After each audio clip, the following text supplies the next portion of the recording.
MNF ti hian Christian na hi Koran mang ning kria po holan pathian nung tin pathian nung ming alam thina hei sot em ni nan thria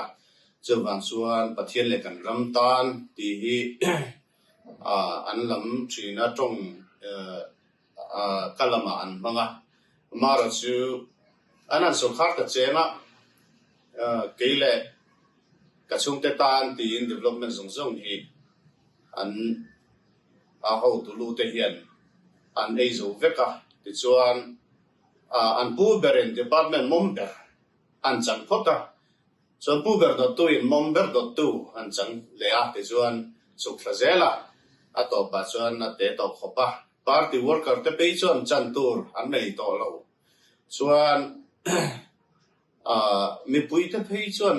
chan tur hian nei to lo va chu a Christian lo playing ka ria a kora an mang ve mai ani an mani su Christian ve chu ani thona kora mang mai ni MNF mi hian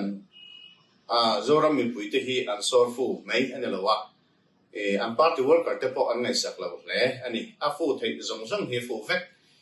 an sor kharma khan Mizoram mi pui hian kan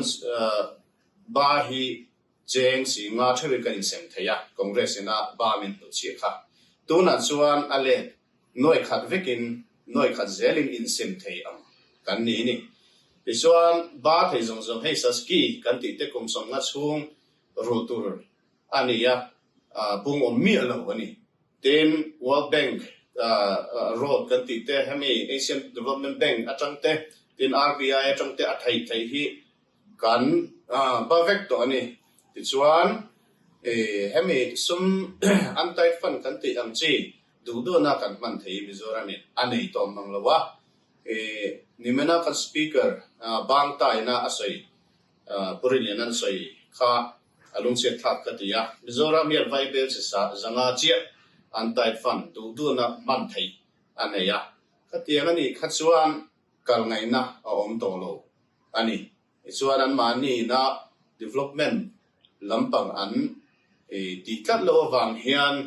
an mani pon an tuara ti chuan tu na chuan so kha ngai na an shetalova an MLA te pon BJP lo chu del tu ra om to lo tin tu na hian an lu chan me chu ani hi